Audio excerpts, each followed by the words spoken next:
hable con micrófono. Sí, por eso, si es necesario que hable con micrófono, como es necesario que hable con micrófono, empezamos. Bueno, primero de todo, buenas tardes y muchas gracias por estar presentes en un domingo preelectoral como penúltima actividad del Congreso, ¿no? Y además con un sol radiante por otra parte, ¿no? Como segunda cosa quería comentarles que nosotros somos 3 y en el programa hay 4, entonces ustedes se preguntarán dónde está el 4, si Suárez Richard es la famosa silla vacía de la cual tanto se habló en distintos momentos, pero bueno, su silla vacía tuvo que ver con la dificultad del transporte y no estaba en sus mejores condiciones atléticas el doctor Suárez Richard, entonces lamentablemente no podemos contar su presencia. Bueno, voy a empezar hablando yo diría que mínimamente voy a hacer una presentación. Yo soy Juan Cristóbal Tenconi, él es Marco Zurita y el doctor es el doctor Gustavo Guardo. Y bueno, empiezo nomás, ¿no? Lo vas a hacer de alguna manera. El objetivo de esta charla, ¿no?, es plantearnos si en este momento podemos hablar como en algún momento hablábamos y pensábamos que había una sola cosa, que había, por más que yo pusiese distintos ingredientes, vieron que el aderezo tiene un solo gusto, ¿no? Es un gusto definitivo. O si estamos hablando en este momento en cuanto a los temas del paradigma, cuando uno habla de paradigmas, si uno habla de una ensalada de fruta, en donde lo que pasa es que conviven distintos sabores, pero que si bien hay alguna cuestión en común, uno puede pensar que tiene como gustos diferenciados uno y otro, ¿no?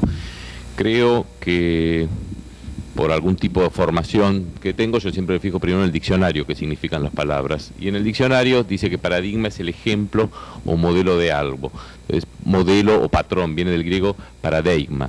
Entonces uno podría pensar que cuando un tipo es el paradigma de la honestidad, por ejemplo, nos estaríamos refiriendo a esto, a modelo patrón. Esto fue así hasta que Kuhn en algún momento se planteó en su famosísimo libro La estructura de las revoluciones científicas, que en realidad un paradigma eran realizaciones científicas universalmente, y acá me detengo, y creo que es un punto de esto, universalmente reconocidas, que durante cierto tiempo proporcionan modelos de problemas y soluciones a una comunidad científica. Básicamente uno lo que puede pensar es que el paradigma son gafas, son anteojos que nos permiten ver y describir la realidad de una determinada manera. Cabría la pregunta, que creo que es la pregunta que nos vamos haciendo todos, ¿en qué medida es realmente lo material, lo real, lo que vemos, o son simplemente las construcciones mentales que tienen una cierta cuestión de aceptación general que nos hace pensar que eso es la realidad con la cual vemos, con lo cual nos lidiamos, ¿no? Yo tomé un libro de Lanteri Lorá, Ensayos sobre los paradigmas de la psiquiatría contemporánea. Él plantea, en primer lugar, que a partir de la Revolución Francesa o del movimiento de la Revolución Francesa hubo un cambio importantísimo. ¿Cuál fue este cambio? En un momento había locos, había alienados mentales, pero el loco era un tipo que dependía de qué, que por dónde circulaba el loco. El loco terminaba preso, el loco terminaba en un convento, el loco lo ponían, como diría Foucault, lo mandaban en la nave de los locos. Era raro el tipo que tenía la suficiente suerte de caer en un convento o en algún lugar de este estilo. Y lo que vemos es que Lanteri Lorá plantea que en realidad el alienado mental surge como entidad, el paciente surge como entidad a partir de la revolución y simbólicamente, digamos, Pinel corta las cadenas de los alienados y los saca de las prisiones. Digo simbólicamente porque uno tiene que pensarlo esto como movimiento y, digamos, sería injusto no nombrar a Chiarulli, que en realidad fue el primero que en Italia realizó esta acción. Es decir, que básicamente uno lo que podría pensar, si esto realmente, si los paradigmas se han mantenido a lo largo de la historia, entonces el señor antes estaba en una cárcel y pasó a estar en un hospital. Entonces ha habido un cambio que de la ley se pasó de una cuestión de fuera de ley, de loco, de tipo que estaba de alguna manera, digamos, extraviado, se pasa a un enfermo, a un alienado, a una enfermedad. Si esto fuese así, entonces esto no debería pasar. Pero, ¿qué es lo que vemos?, ¿no? Ronald Reagan, que es este señor que está acá, hace una reforma económica y, como todos ustedes sabrán, la economía suele tener cambios, suele producir cambios en otras áreas, y saca cantidad de pacientes a la calle, ¿no? ¿Por qué? Porque cierra hospicios, porque dice que bueno, que hay que tener determinado tipo de política sanitaria. Este es un artículo del 95, quiero marcarles esto, y lo que dice es que en realidad parecería ser que las prisiones, en este artículo, son los nuevos hospitales mentales. ¿Por qué? Porque empiezan a ver que en las prisiones se empiezan a aglomerar los pacientes psiquiátricos y que los pacientes psiquiátricos tenían básicamente tratamiento continuo cuando estaban en las prisiones. Básicamente entonces estamos hablando de que de una cuestión que uno podría pensar sanitaria. No, básicamente esto te hace por una cuestión económica. Podríamos pensar que esto ha terminado y que bueno, cuando se fue Reagan tenemos Obama, cantidad de tipos, bueno, estuvo Clinton, pero ¿qué es lo que vemos? Artículo del 2015, donde estamos, ¿no? Y que más o menos viene a plantear exactamente lo mismo, que finalmente tenemos en las prisiones una enorme cantidad, en algunas de las prisiones, como acá a Rodolfo Zaratiegui lo taladré un poco preguntándole de dónde había sacado un dato, ¿no? Hay una enorme cantidad de pacientes psiquiátricos que terminan siendo vistos en las cárceles. Las cárceles se transforman en lugares en donde se alojan a los pacientes psiquiátricos. Cabría la pregunta, ¿qué es peor, si un enfermero o un carcelero, ¿no?, para manejarse con los pacientes psiquiátricos? Me parece que es una pregunta porque es una opción, ¿no? Es la opción real, digamos. Las cosas se exportan, ¿no?, y muchas veces circulan de un lugar para el otro. Foucault plantea que la importancia de la antipsiquiatría radica en poner en cuestión el poder del médico de decidir acerca del estado de salud mental de un individuo. En esta línea, Basaglia plantea que el poder del médico aumenta tan vertiginosamente como disminuye el poder del enfermo. Este, por el mero hecho de estar internado, se convierte en un ciudadano sin derechos, entregados a la arbitrariedad del médico y los enfermeros, que pueden hacer de él lo que quieran, sin posibilidad de apelación.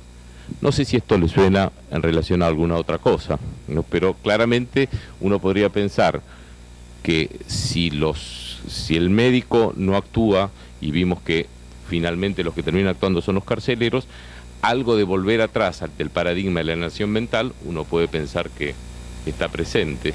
Y finalmente hay que reconocer algo, es mucho más barato esto, ¿no? Es mucho más barato hay que ver las consecuencias de esto, pero es mucho más barato. Ustedes notarán, ¿no?, que esto no se quedó ahí. Ustedes sabrán, en algún momento empiezan a decir que hay muchos enfermos y todos los médicos los empiezan a estudiar. ¿Por qué los empezamos a estudiar? Porque se encontró el Trypanosoma cruzi, se encontraron la espiroqueta, la productora de la sífilis, se empezaron a encontrar agentes etiológicos, se pudo definir una fisiopatología específica y se pudo definir una enfermedad. Si uno encuentra esto y uno va haciendo la sucesión, uno dice, bueno, entonces encontramos las enfermedades, ya deja de haber una alienación mental, hay múltiples enfermedades, tenemos un agente específico, podemos llegar a saber quién es el dónde está el esquizococo, dónde está, por ejemplo, no sé, el productor, el virus productor del trastorno bipolar, el virus productor dentro del delirio, por supuesto, ¿no? Pero uno puede pensar que esto es un delirio porque, de hecho, para la anterior a esto en algún momento también se cae. Pero vemos lo que sería el paradigma tecnológico. Esto, bueno, este es un British Journal, ¿no?, de hace un par de años, me olvidé de poner el número, el año, que dice que los problemas de salud mental son causados por mecanismos o procesos defectuosos de alguna clase, implicando sucesos fisiológicos o psicológicos anormales que ocurren dentro del individuo. Estos mecanismos o procesos pueden ser modelados en términos causales, no son dependientes del contexto. Las intervenciones tecnológicas son instrumentales y pueden ser diseñadas y estudiadas independientemente de relaciones y valores. Planteo esto porque me parece que es como, por lo menos a mí me resulta un tanto impactante como paradigma, ¿no? Y siguiendo en esto, vemos que hoy por hoy, esto también, por eso estaba pensando esta presentación en una charla con Rodolfo, cuando él me dijo el materialismo eliminativo, dije, por acá puede venir la cuestión, digamos, como para mostrar que el mismo pensamiento, el mismo paradigma se mantiene en esta postura, que lo que plantea es que básicamente nosotros no tenemos ninguna posibilidad de libre albedrío porque todo estaría asignado en nuestros genes y nuestras posibilidades y que cada gen, cada situación en este sentido podría, con las noxas que pueden venir de afuera, pero que podrían llegar a producir, digamos, problemas mentales. Este no fue el último paradigma que plantea Lantrey-Lora. Él plantea que con Freud empiezan a aparecer las grandes estructuras, ¿no? Y él dice que en realidad cuando muere Henriet en 1977 se cae el último de los paradigmas, que es el paradigma de las grandes estructuras. Es claro, y creo que acá hay más de una persona que puede pensar esto, puede decir que en realidad como paradigma sigue existiendo pensar que hay tres grandes estructuras, que hay psicosis, neurosis y perversiones, y que esto pervive, ¿no? Entonces ya cuando yo, a esta altura de mi presentación, yo creo que queda claro mi pregunta de si realmente los paradigmas alguna vez fueron universales, ¿no? Y si en alguna vez uno puede decir, bueno, esto fue lo que dominó. Creo yo, y esto es muy opinable, me parece que a partir de la muerte de Henriet, lo que surge son más bien paradigmas sindrómicos. Y en esto surge un paradigma que surge con el DSM, esto también, digamos, fue aún planteado por ¿cómo se llama? Bueno, por sus propios autores, en el cual el DSM es un síndrome, los trastornos son síndromes, y a partir de esto yo puedo establecer algún tipo de terapéutica, sea con una terapia cognitivo-comportamental, o sea con un psicofármaco. Pero estoy planteándome que hay cuestiones fenoménicas que son tratadas con determinadas y específicas armas. Esto ha ido cambiando, digamos, y en una situación que creo que ahora está un poquito bajando, pero que realmente en algún momento parecía que iba a tomar, sobre todo en otro tono de personalidad, que iba a tomar un cuerpo importante, que era que se empezó a pensar en las dimensiones. Entonces, si uno tenía, por ejemplo, una dimensión psicótica, uno tenía que tener un poquitito de antipsicótico. Si uno tenía una dimensión neurótica, entonces tenía que tener una cuestión, bueno, un poquitito de psicoanálisis. Si uno tenía una dimensión impulsiva, tenía que tener un poquitito de un antiimpulsivo. Entonces todas las dimensiones iban teniendo determinado tipo de intervenciones posibles. Que también me parece que para alguna gente, y si uno se pone a pensar en la práctica, cuando uno escucha ciertas prácticas, claramente es un paradigma que existe, ¿no? Y que se está manteniendo. Creo el síndrome ha ido cayendo, ¿no? Y creo que esto, Insel ha sido uno de los principales responsables de esto. Insel, recordemos que es el presidente del Instituto Nacional de Salud Mental de Estados Unidos, y que causó mucho lío cuando dijo el DSM no sirve para nada, porque en principio no ha dado ningún marcador válido, entonces nosotros no vamos a financiar ninguna investigación que utilice el DSM. Esto lo dijo una semana antes del DSM, de la salida del DSM-5. Finalmente charlaron un poco, realmente dijeron, bueno, esto es sobre todo para investigación, INSEL lo publica, pero finalmente los RDoc, que es el instrumento que INSEL plantea, existe, y será nada más que para investigación, pero esto lo saqué de la página del Instituto Nacional de Salud Mental, donde aparecen los RDoc, y dice, está traducido con el traductor de la propia máquina, como para que no quise que quedase alguna cuestión que uno podía pensar como una interpretación mía, ¿no? Desarrollar con fines de investigación nuevas formas de clasificación de los trastornos mentales en base a las dimensiones de comportamiento y medidas neurobiológicas no parece ser únicamente una investigación, ¿no? Para quien no esté familiarizado, esto es una hoja, es una muestra de qué es lo que plantean los RDoc, es un síntoma, y bueno, y qué es lo que pasa con los genes, qué es lo que pasa con las moléculas, las células, los circuitos, la fisiología, el comportamiento, los informes y cuál sería el paradigma. Fíjense, ¿no? Bueno, esto es una, después hay cantidades para abajo, obviamente, ¿no? Esto es otra forma de pensar, y si yo empiezo a pensar la clínica, habría que ver cómo pensar la clínica desde acá, pero bueno, si yo pienso la clínica desde acá, que honestamente me parece difícil, también estoy dentro de un paradigma. Y creo que en esto tenemos que tener cuidado de no mirarnos a nosotros mismos, porque si nos miramos a nosotros mismos, nos va a pasar que van a venir mucha gente y nos va a empezar a mirar, y si nos mira mucha gente va a empezar a decidir. Uno dice, bueno, a mí qué me importa si esto no es una cuestión científica lo que opinen los otros, nosotros tenemos un discurso científico, pero no sé si es tan así esto finalmente, porque muchas veces a nosotros nos ven como carceleros, como gente que encarcela a los verdaderos sujetos, los psiquiatras me refiero, como tipos que nos dedicamos a dar las pildoritas, o nos ven como tipos que en definitiva nos creemos dioses y terminamos produciendo efectos deleterios contra los pobres pacientes, ¿no?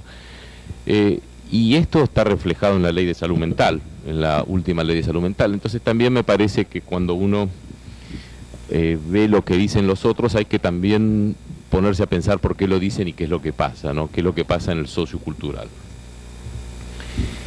La realidad del sujeto humano sano o enfermo, para mí, es la integración de lo psíquico, lo somático y lo cultural. Y esto, digamos, yo lo que plantearía es un paradigma de la complejidad, con acciones de eslabones semióticos, biológicos y sociales. Eso es el Anti-Edipo, es una frase sacada de Deleuze y Guattari, ¿no? Y como conclusión, yo plantearía que, punto uno, los muertos que vos matáis gozan de buena salud. Digamos, parecería ser que un paradigma cambia, pero no tanto, y deja restos que perviven, ¿no? Hay múltiples prácticas con distintos paradigmas. Creo que tenemos que salir del espejito, dime quién es el más bonito, porque si no, la sociedad va a terminar imponiendo paradigmas que en una de esas para nosotros pueden no ser tan positivos, y que creo que la psiquiatría, que por lo menos a mí me interesa, decididamente transcurre en un paradigma de la complejidad, ¿no? En donde hay distintos tipos de disciplinas que se unen y que van formando lo que van formando. Muchas gracias.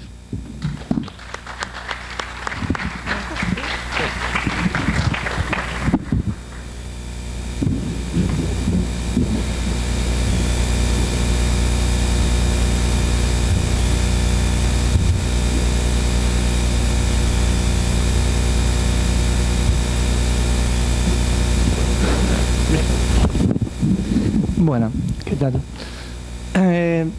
Mi presentación va a quedar en el medio y está bien, me parece. Al final fue un azar, pero bueno, que vamos a apropiárnoslo, porque queda como un paréntesis, creo yo.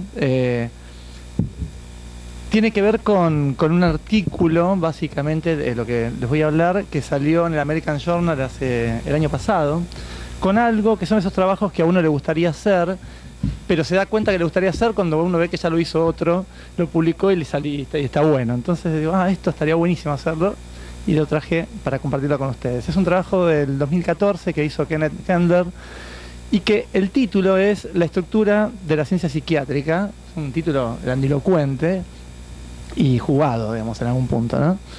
Y lo que hizo fue esto. Analizó de todos los artículos publicados en los primeros 4 números de las 12 publicaciones más representativas de la psiquiatría y psicología en el 2013. Se agarró todos los artículos de esas publicaciones, en total fueron 197. Y ahí dijo, bueno, ¿qué es lo que se está publicando? Y dividió los artículos en 3 categorías: biológicos, psicológicos y mentales. O sea, hasta ahí venimos en lo que siempre vemos.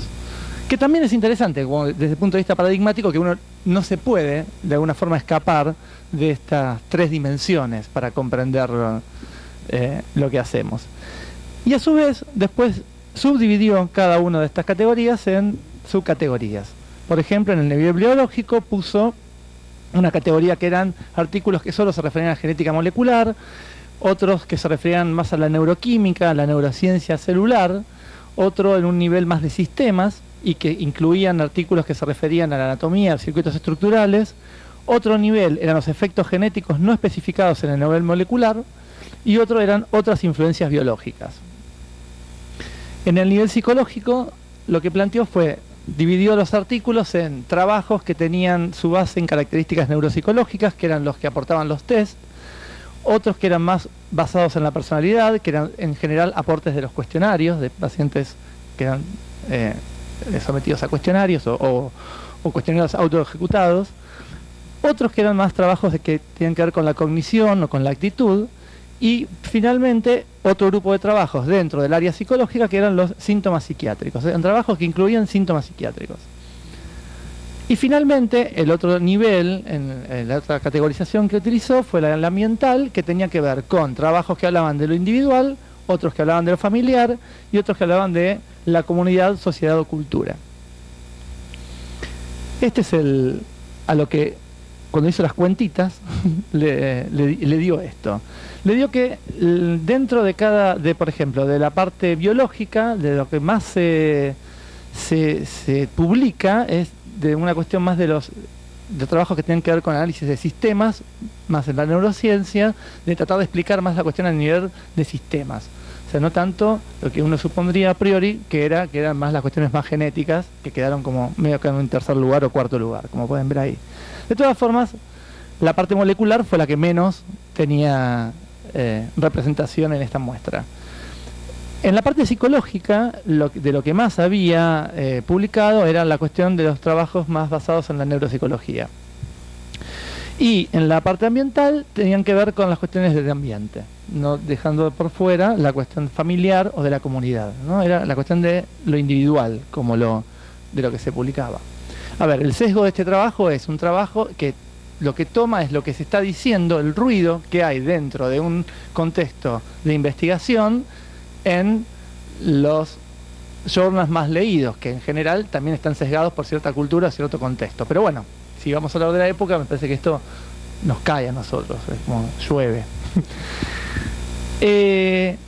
Y acá vienen algunas cuestiones que agrega, que ya es la lectura de estos datos que me parecieron interesantes compartir, que es que casi el 70% lo que examinan es un solo nivel.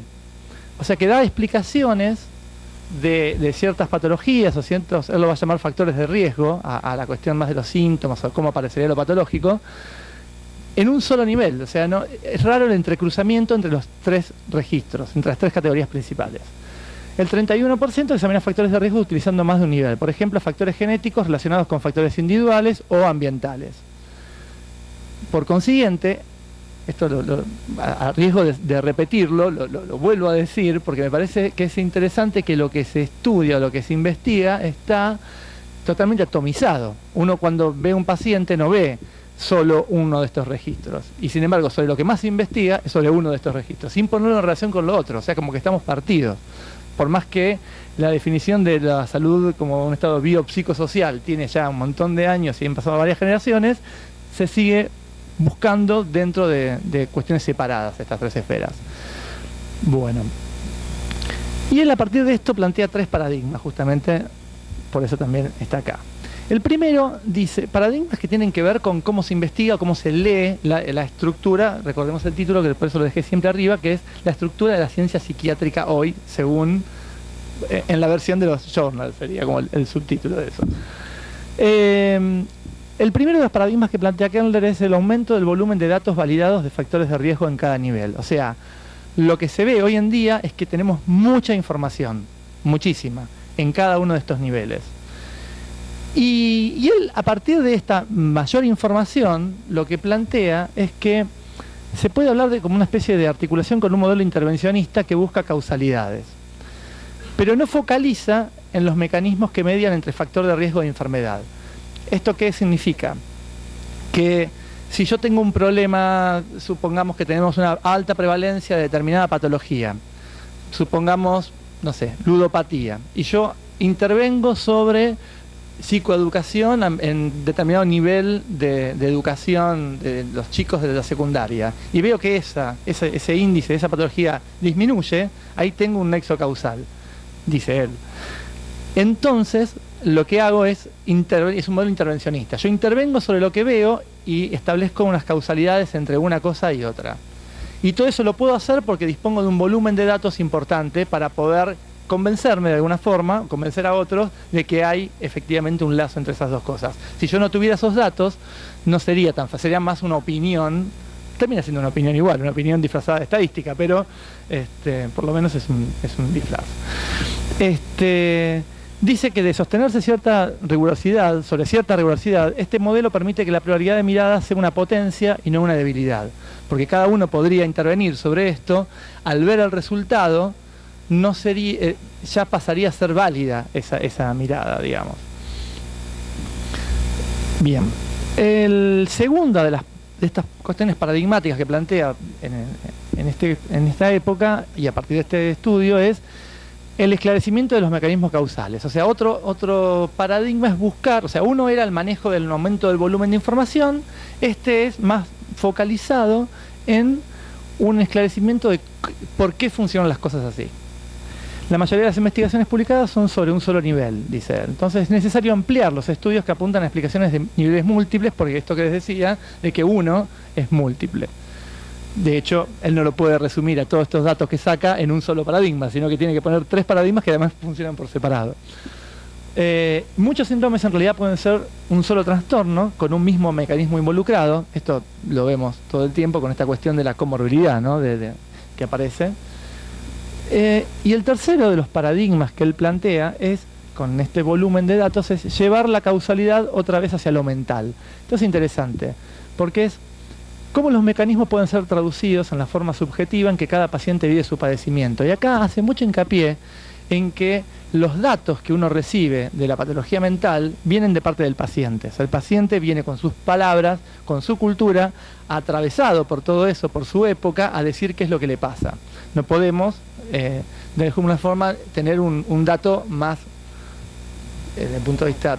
O sea, no tenemos tanto signo, podemos decir, y tenemos mucho síntoma. Entonces, cuando uno cree, a partir de la investigación, haber encontrado cierta causalidad, cierta verdad, tipo, bueno, tal gen asociado con tal ambiente me da tal cosa, él lo que plantea es que todo eso hay que llevarlo de vuelta, hay que retraducirlo en cómo eso se lleva a nivel individual, cómo el paciente o cómo alguien que está diciendo eso se podría poner en juego, porque por ahí quedan como cosas totalmente separadas. Entonces dice que diferencia, o bueno, recuerda esta cuestión de que una cosa es la explicación, yo puedo explicar esto es por esto, por esto, por esto, que es algo más empírico, y otra es la comprensión del fenómeno. Y para la comprensión del fenómeno sí o sí tengo que cruzarlo a cada una de estas esferas. Ahora voy a eso. Esto es lo que plantea en este trabajo Kendall. Me parece que es interesante por 2 cosas. Una que es alguien que de golpe, en el medio del vértigo de las publicaciones y demás, se frena, va a buscar esos datos, le funciona como una especie de muestra aleatoria, agarrar los 12 journals que en este momento más se leen y poder entender ahí el espíritu de la época. Después podemos discutir desde acá, desde el sur, si le damos o no le damos mucha bola a nosotros a lo que publican los 10 journals más leídos en Norteamérica. Pero, digamos, están, y yo creo que sí, que circulan y que en algún momento, o directamente o indirectamente, toda esta información nos llega, entonces es mejor ir a buscarlo a las fuentes y no a las formas más traducidas o más sesgadas todavía.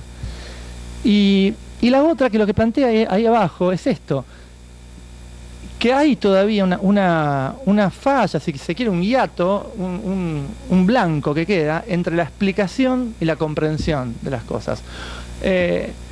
Vivimos leyendo supuestas explicaciones de todos los fenómenos que van cayendo cada vez que uno va y se topa con un paciente que no responde a la explicación que uno quiere decir. Y eso me parece que aspira a que no olvidemos que la comprensión es un objetivo, me parece un poco más interesante, más allá de que sea interesante, es más válido y más médico, si se quiere, que solamente el hecho de buscar una explicación que lo resuelva todo. Y entonces, como esto estaba quedando muy American Journal y todo lo que había dicho Kenneth Kendall, lo que hice fue agarrar el programa de APSA y fijarme en el programa del día miércoles de qué se hablaba, de qué hablábamos acá. Y lo que encontré fue, y empecé a hacer el juego que hizo Kenneth. Entonces, el día miércoles acá se habló, hubo 23 mesas que hablaron de clínica psiquiátrica. A ver, el sesgo es así. Obviamente no escuché todas las mesas del miércoles porque no podía partirme. Entonces lo que fue agarrar el programa e intuir entre títulos, instituciones que presentaban las mesas y ciertos conocimientos de quiénes eran los que estaban hablando, de decir, bueno, esto va a ir por este lado. O sea que tiene un montón de fallas, esto no es para... Es apenas como una muestra, una maqueta. Pero pasó esto, y me encontré con 23 mesas de clínica psiquiátrica, con 20 de interdisciplina, con 13 de cuestiones más socioantropológicas, con 9 de clínica psicoanalítica, con 7 de neurociencia. Psicoanálisis le ganó a la neurociencia acá, al menos en datos parciales. En la mesa esta de Necochea le ganaron. De salud pública había 5 mesas, de psicoterapias había otras 5, de farmacología había solo 2, y había una de neuroanatomía, una que claramente ya abandonamos evidentemente el siglo XIX, una de neuroanatomía, una de cuestiones legales y 2 que tenían que ver con docencia o cómo se transmitía la psiquiatría. Bueno, nada, eso se los dejo como para pensarlo. Esto es un trabajo que además tenemos pendiente de hacer con alguien, con un compañero que era tratar de ver de qué se hablaban los congresos, porque si no después los congresos pasan y como que tenemos la foto del programa y estaba bueno ver qué son los temas que nos atraviesan desde acá. Esto es un chiste muy tonto, pero que me pareció como todo buen chiste tonto que merecía una exposición, que era que llega el médico y la secretaria le dice que mientras él estuvo afuera cambió el paradigma. Y bueno, y esto es una invitación a la revista. Esta revista es una revista que dirijo yo, que es una revista de psiquiatría, que intentamos hablar un poco de estas cosas, de frenar y sacar algunas cuestiones. Estuvo ahí hubo un desarrollo de una teoría que no sé si querés, Juan, después si la puedo mencionar, la teoría de Racing. Y voy a decir esto nada más. El doctor Juan Cristóbal Tenconi, el número 1, ¿no? Listo. Relacionó el fútbol con las estructuras psicopatológicas. Es todo lo que voy a decir. Es todo lo que voy a decir. Y bueno, y eso está ahí. Y bueno, que la pueden conseguir en esa dirección, o si mandan un mail también se las mando. Es una publicación gratuita que está en PDF y para leer en el Kindle. Y ahí terminaba lo que quería transmitir en esta mesa de paradigmas. O sea, cierro el paréntesis de mi parte.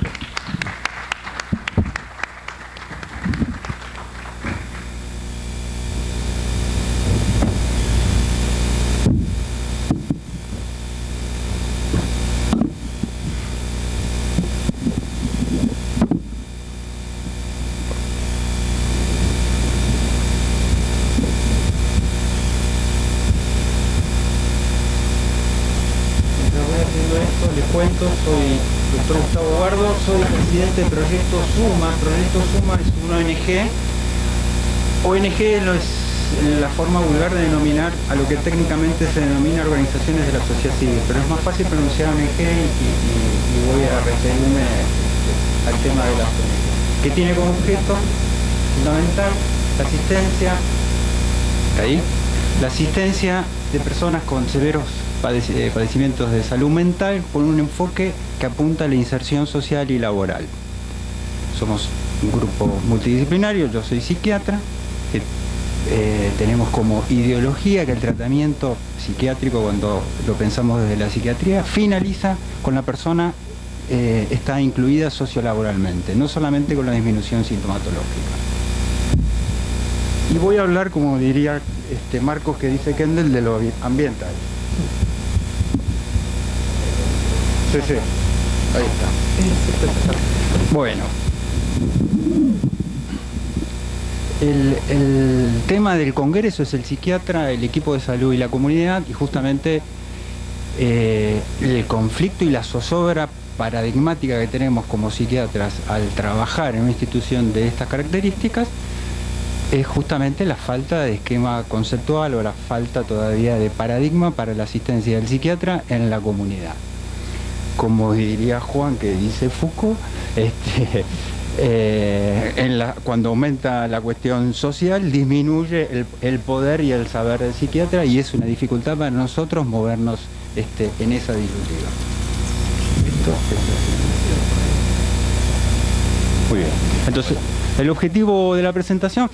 Ayer estaba corriendo con un amigo que me dijo una frase que a mí me gustó, yo no sé si es por efecto de la falta de oxígeno, me gustó, o la de él, qué sé yo, pero él me dijo: Gustavo, la psiquiatría fue siempre el puente entre la medicina y lo social. Punto. Hasta la década del cerebro. Es cierto. Ahora la psiquiatría vuelve a lo social, ¿no? Pero hay nuevos actores. Como le decía la enfermera al psiquiatra, hay nuevos actores. Uno de esos actores son las organizaciones espontáneas de la sociedad civil.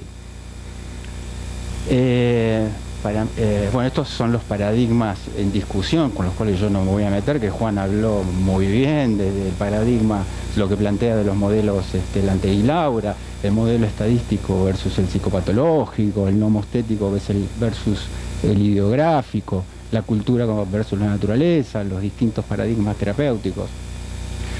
Pero lo que quiero transmitir, digamos, esto no es una crisis paradigmática.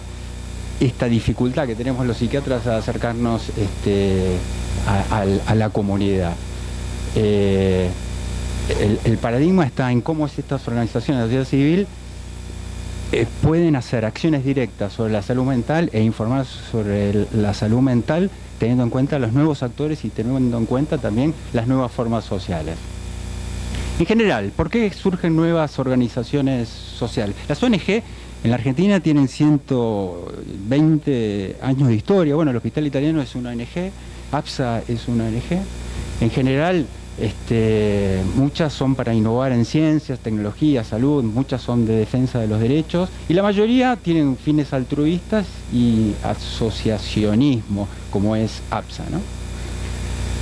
En general, tuvieron un crecimiento por cierta dificultad del Estado y del sector privado de dar respuestas a desafíos relacionados con cambios en nuevas demandas sociales, el bienestar poblacional, la defensa de los derechos de las minorías, la innovación científica y tecnológica y la participación ciudadana.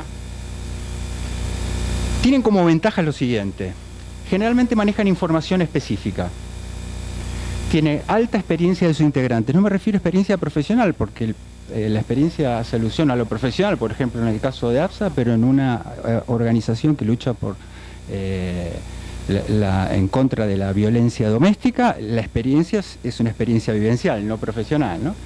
Tienen contacto directo con la realidad, en general menores costos en comparación con el Estado, mayor capacidad operativa, complementación financiera con el Estado y tienen la posibilidad de ejecutar programas que puedan replicarse.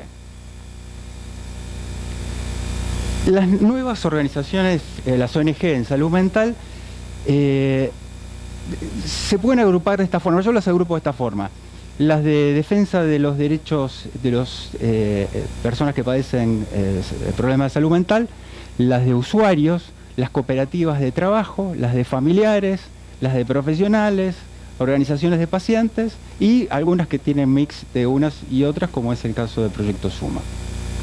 En este último tiempo se ha visto que han crecido muchísimo en temas específicos como son organizaciones, asociaciones civiles o fundaciones que se dedican al tema de adicciones, al tema de la reinserción social, como son muchas que hay, Proyecto Suma es una, al tema de los derechos de las personas, al tema del estigma, como nos dedicamos particularmente nosotros, investigación y formación, como se dedica APSA, por ejemplo, a la desmanicomialización, como todas las organizaciones que se encargan de asistir en viviendas asistidas y el alta de los pacientes de instituciones psiquiátricas, y todas tienen un objetivo común, que es generar conciencia y presionar sobre las políticas públicas, sobre las agendas de las políticas públicas.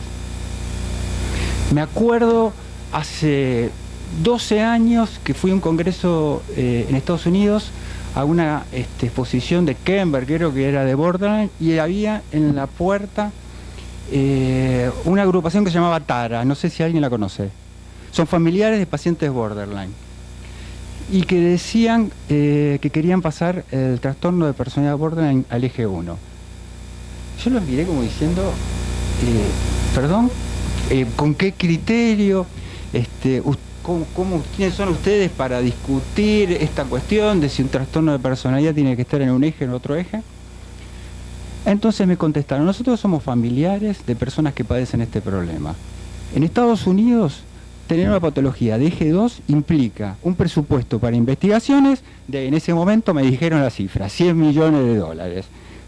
Tener una patología de eje 1 implica que el Estado gasta en investigación 10 veces más de lo que gasta para eje 2. Entonces nosotros lo que propiciamos por nuestros familiares es el paso del trastorno de personalidad borderline al eje 1. Esto lo pongo como ejemplo de no como un ejemplo clínico, si esto debe ser así, sino el ejemplo de cómo las organizaciones pueden presionar sobre la agenda política o pública. Actualmente, según mi parecer, los problemas que tenemos con respecto a la psiquiatría, la salud mental, es formación de profesionales, en el caso nuestro de psiquiatras, en la comunidad. Bueno, APSA, Juan tiene mucha experiencia, está laburando mucho con esto. Las cuestiones epidemiológicas, que no sabemos bien, es muy... No tenemos idea de cuál es el gap de las personas que padecen enfermedades mentales y que consultan. Se saben algunos datos de Kendler, Estados Unidos, en Chile hay trabajos, en Brasil creo que hay trabajos, no sé. La política de derechos de las personas con problemas de salud mental, la asistencia de personas y con un enfoque en la inserción social y el tema del estigma. En mi caso y en nuestra organización hacemos hincapié en los dos últimos temas, ¿no?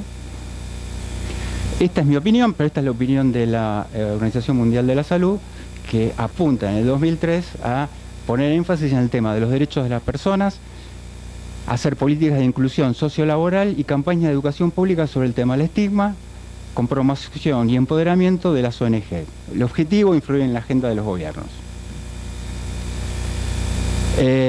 Nosotros tenemos, como muchas ONG que están trabajando en este momento, un enfoque muy centrado en la inserción sociolaboral y las campañas contra el estigma. Entonces, nuestro trabajo es conjunto, ahí digo, es cuando más dificultades tenemos, porque Suma es una organización, no es una organización de profesionales, es una organización en la que trabajan usuarios, pares, ¿saben qué es pares? Pares son personas que han padecido algún problema de salud mental, que están bien y funcionan como agentes de salud, acompañando en distintas instancias de la vida cotidiana y de reinserción a pacientes que están graves. Trabajamos con empresarios solidarios, que después les voy a explicar qué función cumplen, familiares, comunicadores, muchísimos, y voluntarios que se acercan a la organización. Cuando pensamos el tema de la barrera para la integración, nosotros, como muchas otras organizaciones, sabemos que están las barreras producidas por la enfermedad, de las cuales los psiquiatras tenemos mucho conocimiento, pero las barreras más importantes que tienen las personas a la hora de la integración son la discriminación laboral y el estigma general que existe en la población. Esto muy alimentado por la influencia de los medios, que genera, no sé si llamarlo una patología, pero es el autoestigma en las personas padecientes. Nosotros, y ahí está la dificultad del psiquiatra, trabajamos con talleres de inserción laboral, que son talleres en donde se enseña a generar currículums, a presentarse a entrevistas laborales, seguimiento de las entrevistas laborales. Trabajamos con trabajo temporario, que tenemos contrato con el Ministerio del Trabajo, tanto para lograr pasantías como para cursos que hace el Ministerio de Trabajo, para que las personas puedan tener algún tipo de conocimiento que les permita buscar trabajo. Trabajamos con trabajo asistido, quiere decir empresarios solidarios que ofrecen puestos de trabajo, que son generalmente empresas chicas. Tenemos usuarios trabajando en empresas gráficas, en empresas de comunicación, hay como 3 empresas de comunicación. Lo llamamos trabajo asistido porque los usuarios van y tienen un seguimiento permanente del equipo de Suma, y con empresas sociales. Bueno, las empresas sociales, como Juan lo nombró así muy por el pasado, nacen en el norte de Italia. Recién pasé y estaban la gente de las Manos del Borda, que es un emprendimiento, no es una empresa social. Todavía no tenemos ley de empresa social, una buena ley de empresa social que nos permita generalmente organizar estructuras con autonomía y posibilidades de vender y facturar y tener poder económico. Generalmente son emprendimientos de estas características. Nosotros intentamos distintos emprendimientos sociales. Les voy a contar una experiencia que tuve hace poco tiempo. Fui a visitar unas empresas sociales de salud mental más importantes que hay, que se llama La Falleda, no sé si alguien la conoce, que es de Cataluña, que es una fábrica de yogur bueno, que se llama La Falleda, que factura al año 15 millones de euros, en la que trabajan 250 usuarios provenientes todos de servicios de salud mental de una provincia de Cataluña que se llama Girona, en donde hay un consultorio para un psiquiatra, un consultorio para un psicólogo y una empresa enorme, súper moderna, que tiene también el tambo. Un dato anecdótico para que se les quede grabado: descubrieron, justo se fue el día, descubrieron que las vacas producen más leche cuando les pasan música de Vivaldi. Entonces uno va por el tambo viendo las vacas y ve los parlantes con la música de Vivaldi. Esto es cierto y lo vi, lo escuché. Bueno, estos son ejemplos. En la Argentina todavía hay una buena ley de empresas sociales que colabore, para la inserción de estas personas. Y trabajamos con el tema del estigma, que es una condición que hace a los portadores de esta marca que se los vea culturalmente inferiores o inaceptables y que genera una respuesta negativa. Generalmente el estigma con respecto a las personas que tienen problemas de salud mental está relacionado con la violencia y la falta de comprensión de las conductas, y esto genera rechazo a trabajar, a tener amistades, parejas, a estar como vecinos. Bueno, la influencia de los medios es fundamental. La verdad que es una lucha permanente, estar denunciando en todos los medios, mandando cartas diciendo no quisiste decir eso, tal político, vos sos tal cosa, el psicótico, el bipolar, el esquizofrénico, es muy difícil trabajar contra esta cultura, pero se está haciendo. Hay muchas organizaciones que estamos trabajando conjuntamente. Y como nuevo paradigma, bueno, ahí está la nave de los locos de Tenconi, pasando por los distintos hospitales. Hace 6, 7, 8 años hubiésemos dicho que el futuro pasaba por las redes sociales. Hoy las redes sociales tienen una influencia tremenda. Son organizaciones dinámicas, móviles, que comparten información, que aglutinan. Estas son las distintas organizaciones. No es para que vean, pero tendrían que ver la lista de seguidores del Proyecto Suma de distintas redes sociales.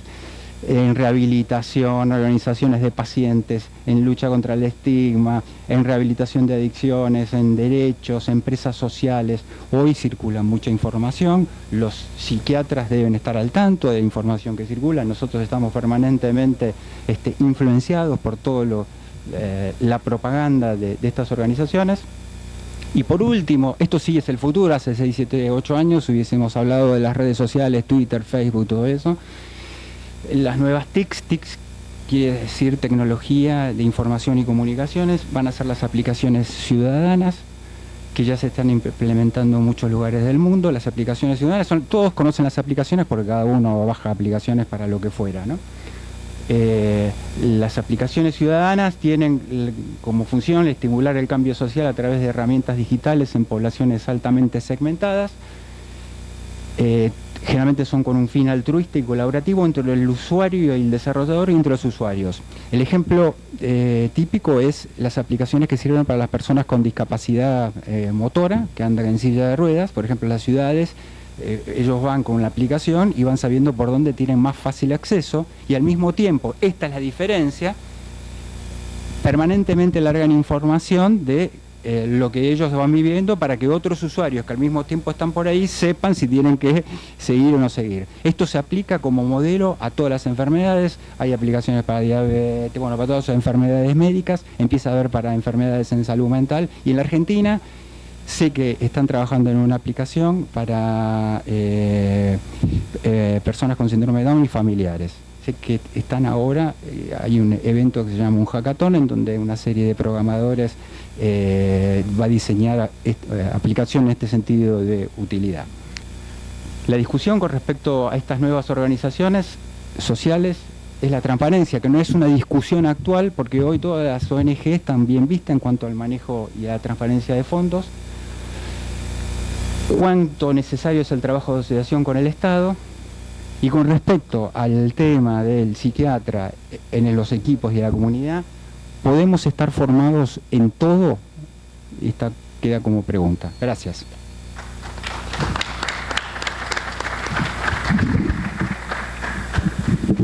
Bueno, comentarios, preguntas, discusiones.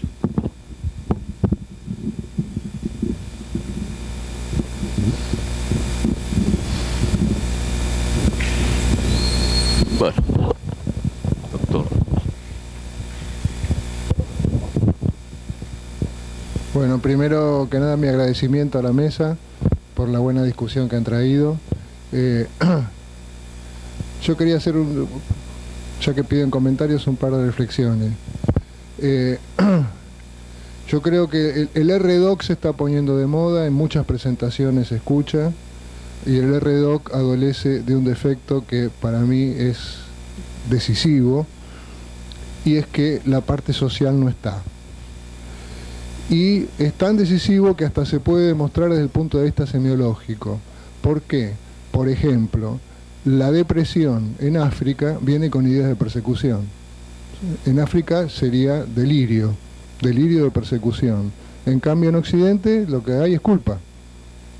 Es la misma, supuestamente es el mismo diagnóstico. Ahora, ¿qué hacemos con eso? Primero, ¿tienen la misma firma biológica? Sospechamos que sí, por las complicaciones, por la evolución, etcétera. Ahora, si tiene la misma firma biológica, ¿qué hacemos con el concepto de delirio? Lo eliminamos. Ahora, si eliminamos el delirio, ¿qué hacemos como psiquiatra? Sí, este es el problema de no tener en cuenta lo social. Y lo digo desde el punto de vista semiológico. No hablemos desde el punto de vista teórico, qué quiere decir un sistema de clasificación de dolencias mentales que no tiene en cuenta la sociedad, ni hablar. Pero por eso creo que eso es muy encandilante, porque trae mucha tecnología. Realmente de cerebro el progreso que hay es bárbaro, pero no hay que dejar de reconocer que por el momento no tiene aplicación práctica. Y después, bueno, en la segunda presentación me alegra saber que los norteamericanos están descubriendo a Jaspers.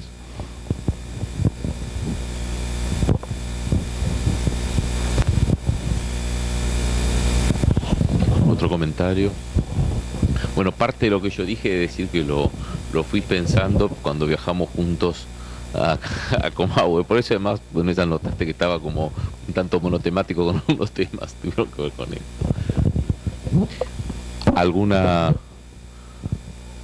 ¿Algún comentario? Palabra.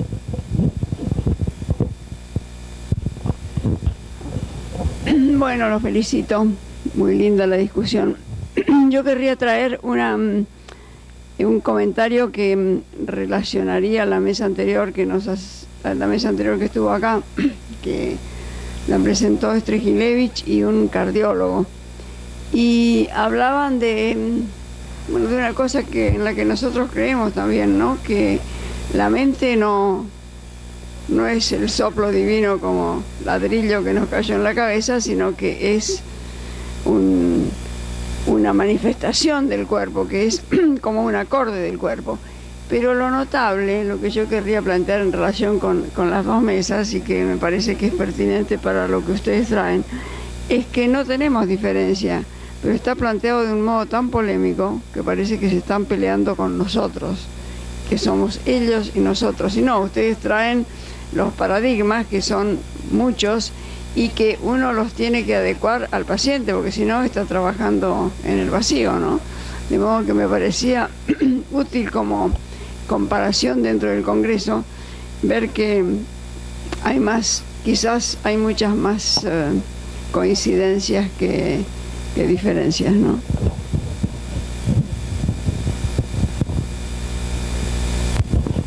Bueno, no sé si ustedes escucharon la mesa anterior, yo no la escuché, así que mal puedo decir sobre las coincidencias o diferencias.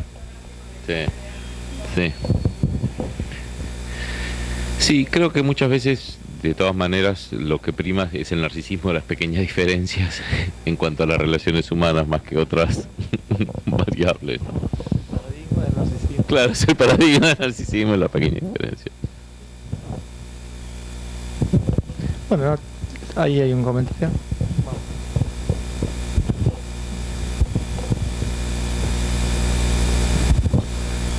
No, otro comentario. Pensando en los paradigmas, yo recuerdo que del Congreso Mundial de Argentina primero y después del Congreso Uruguayo de Psiquiatría, yo soy uruguayo, a mí me había quedado un poco la idea, pensando en los paradigmas actuales, que existía un cierto oposición entre, por un lado, un paradigma DSM y reduccionismo neurobiológico, y por otro lado un paradigma del salud mentalismo, donde digamos, la enfermedad mental se difuminaba en las causas sociales y se perdía la idea de enfermedad mental. Esta era un poco la idea que yo había trabajado más como paradigmas en combate hoy día. Escuchando la charla de hoy, creo que sí, que es verdad que hoy día existen un conjunto de paradigmas múltiples y que ninguno de ellos logra tener una dominancia tal como para decir que existe un nuevo paradigma dominante hoy día.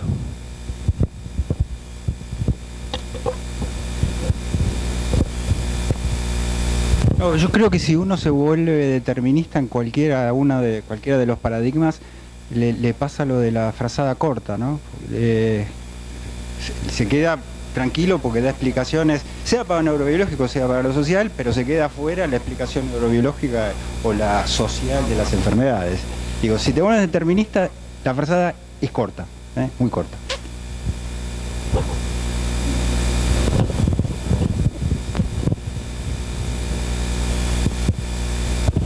Pensaba cómo, con todo, agradezco todos los aportes, ahora tengo que elaborarlos, pero voy a tratar de decir por lo menos una primera impresión.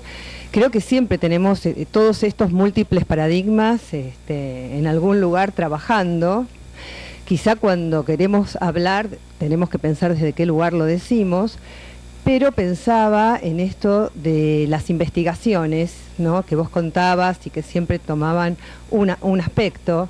Si esto también no es la forma de investigar que tenemos en este momento, es decir, siempre que vas a investigar te dicen hacer este recorte, no trates de sumar todo, o sea que quizá para que podamos tener los paradigmas multifocales tendríamos que aprender a investigar tanto en la clínica como en los papers que escribamos, teniendo por lo menos los paradigmas útiles al momento actual, y creo que esto es abrir la cabeza en este momento, ¿no?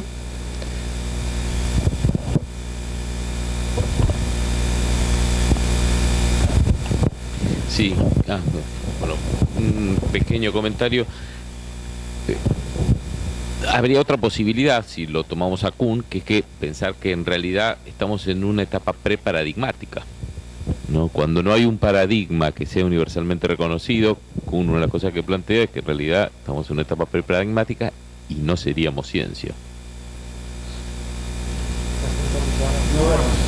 Ya sé, yo no quería decirlo así porque supongo, no quise producir insomnios y esas cosas, digamos que sería terrible, que no duerme.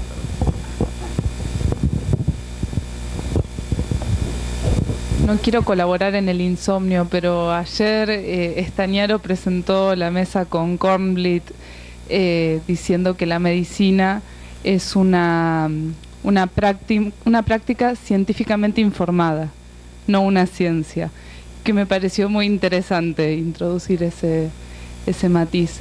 Y después me quedaba pensando en lo que había señalado Juan al tomar la definición de Kuhn de paradigma, del estatuto universal que precisa un paradigma para ser tal, y si hay chances hoy en día de que algo tenga el estatuto de un saber universal o no, quizás pensándolo con el cierre de la mesa, ¿no?, con las aplicaciones de celulares en donde cada uno puede o cada organización puede desarrollar, si cuenta con los medios y las posibilidades para realizarlo, puede desarrollar la aplicación que considera que necesita y además puede hacerla circular sin participación del Estado, con solo hacerse quizás una buena página en Facebook o tener buena difusión y una página en la que descargar su aplicación muchas veces gratuita o conseguir los fondos a partir de la descarga de aplicaciones. Quiero decir, se van generando un montón de espacios que se sostienen de modo autónomo, que están por debajo de la organización del Estado, pero que además cada uno se sostiene desde algún paradigma de saber que le es propio y que le sirve dentro de su campo y de sus expectativas de injerencia en ese campo. Y digamos, en ese estado de cosas habría que ver si la definición de paradigma de Kuhn sigue siendo útil para pensar las cosas que ocurren.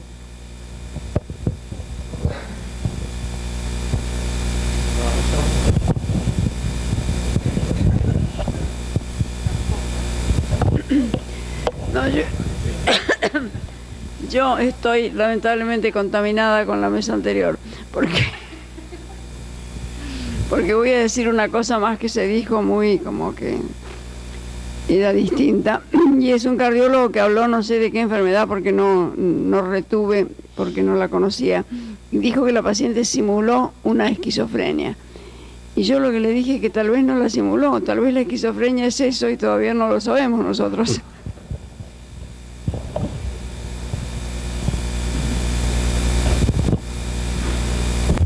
Sí, yo tomando esto que vos decías, y por momentos yo me planteo, o lo pienso, decididamente no digo que lo tenga, no es una idea elaborada, no es en media hora paso a pensar otra cosa, pero de la misma manera que creo que es muy difícil pensar que hay algo universal, también me pregunto si el concepto de paradigma sirve, esto concuerdo totalmente, digamos, si sirve para entender lo que está pasando, y si no tenemos que empezar a plantearnos otra forma de pensar, digamos, los anteojos que tenemos puestos, porque algo de los anteojos de todas maneras existe. Digamos, uno piensa y no hay nadie que no hable o que no piense de un determinado lugar, ¿no? Mejor saber desde dónde, ¿no? Tal cual. Pero yo lo pensaría como multifocales. Claro. Sería como el anteojo, si querés, el paradigma de hoy. Es muy difícil de pensar que va a volver una cuestión más, si querés, universal y más una sola cosa que explique todo, salvo que suceda, pero no aparece ahora, no se siente como algo de cada vez que aparece una verdad, rápidamente se cae de ese lugar de verdad y se cae con argumentos, no es que se cae por una cuestión fundamentalista, que viene uno y dice, no, eso no es la verdad y lo mata al otro y se acabó, que también sería una forma de instalar un paradigma. pero me parece que lo múltiple es como algo que sobrevuela toda esta cuestión, lo atomizado, si querés, o lo múltiple, la comunidad, si querés, en algún punto, sea lo que sea la comunidad. Pero tampoco somos abejas, entonces nuestra comunidad no es tan prolija como la de una hormiga o una abeja, como que más o menos también nos da una idea paradigmática.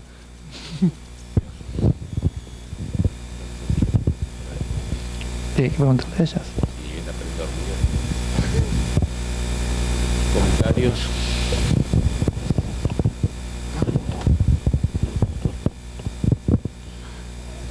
No, me quedé pensando en la segunda presentación.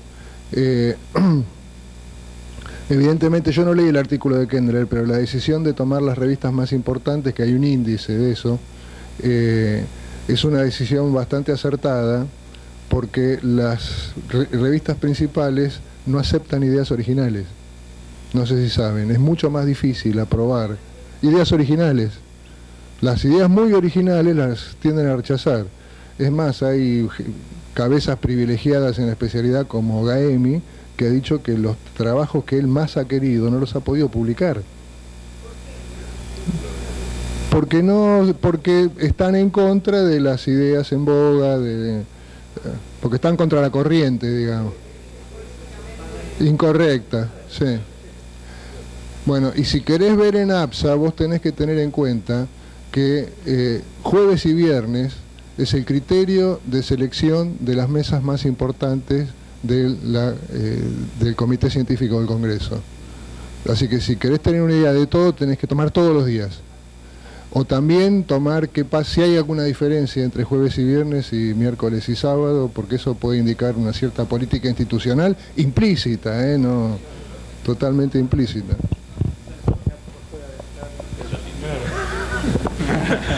Esta mesa sobra. Estamos fuera del paradigma. ¿Comentario? Bueno, muchísimos comentarios. Bueno, les agradezco a todos que hayan venido y bueno, estamos terminando el congreso, así que nos veremos en el próximo congreso.